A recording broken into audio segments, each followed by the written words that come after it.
Assalamualaikum, kali ini saya akan membahas terkait obat batuk yang boleh dikonsumsi oleh ibu hamil. Tidak semua obat aman untuk ibu hamil. Jadi, ibu hamil ketika mengalami gejala batuk harus memilih obat-obat tertentu yang aman buat janin. Obat batuk yang dapat dikonsumsi adalah obat batuk yang memiliki logo jamu. Kayak gini. Untuk jenis obat-obat itu banyak banget yang tersedia di apotik.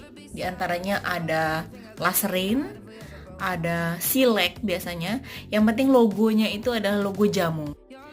Kenapa? Karena obat-obat batuk yang lain itu biasanya mengandung dextrometorphan atau obat-obat batuk tersebut masuk dalam kategori D ataupun kategori C bagi ibu hamil.